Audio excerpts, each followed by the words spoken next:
మనతోనైతే ఇక్కడ గద్దర్ జయంతి ఉత్సవాలు అయితే జరుగుతూ ఉన్నాయి. జయరాం సార్ అయితే ఉన్నారు. సార్కి మీకున్న అనుబంధం ఎలా ఉండేది? గద్దరన్న నాకు ఒక పెద్దన్న. పాటలకు ఆయన ఎవరెస్ట్ శిఖరం లాంటివాడు. అలాంటి గొప్ప కవికి ఇంత ఘనంగా జయంతి జరపడం చాలా కన్నుల పండుగగా ఉంది.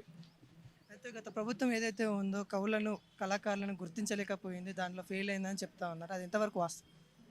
గత ప్రభుత్వాలు గద్దరన్న మీద లాఠీలు ప్రయోగించాయి, తూటాలు ప్రయోగించాయి, అరెస్టులు చేశాయి, జైళ్లలో పెట్టాయి, కర్ఫ్యూ విధించాయి, చంపాలని ప్రయత్నం చేశాయి. మొట్టమొదటిసారిగా ఒక డెమోక్రటిక్గా గద్దరన్న జయంతిని ఇంత ఉన్నతంగా జరపటం అది రేవంత్ రెడ్డి గవర్నమెంట్కే చెల్లింది. చాలా గొప్ప విషయం.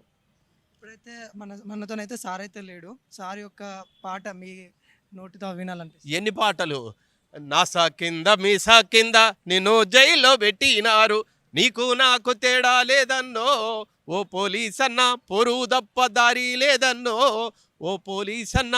ఇలాంటి పాటలు. ఆయన మీద తూటాలు ప్రయోగించడానికి వచ్చిన పోలీసులు కూడా ఆయన పాటలు వింటూ మైమరిచిపోయిన రోజులు, ఘటనలు చాలా ఉన్నాయి జీవితంలో.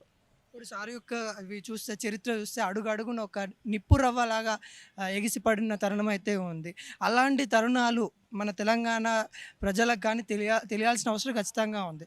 దానిపై గవర్నమెంట్కి ఏం సూచించారు? అందుకనే గద్దరన్న పాటలు కానీ, గద్దరన్న ఆలోచనలు కానీ, పుస్తకాల రూపంలో కానీ, గ్రంథాలయాల్లో పుస్తకాలు పెట్టడంలో కానీ, ఆయన సాంస్కృతిక రూపాలని మొత్తం కూడా ప్రజలకు తీసుకుపోవడంలో కానీ, ఆయన పేరుతోటి ఒక కల్చరల్ అవార్డును ప్రకటించడం కానీ, ఇట్లాంటివి చేయవలసిన బాధ్యత ముందు ముందు గవర్నమెంట్ చొరవ తీసుకొని చేయాల్సిందిగా కోరుతున్నాం. ఇప్పుడు తెలంగాణలో అయితే సంస్కృత కళాకారులు కొంతమంది ఉన్నారు.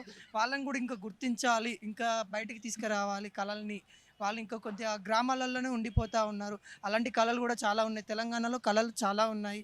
వాటిపైన గవర్నమెంట్ ఎటువంటి చర్యలు తీసుకోవాలి? అలాంటి వాళ్ళందరికీ కూడా సాంస్కృతిక యూనివర్సిటీ ఏర్పాటు చేయాలి. ఏర్పాటు చేసి దాన్ని ముందుకు తీసుకెళ్ళాలి. అలాంటి కళని ప్రోత్సహించాలి.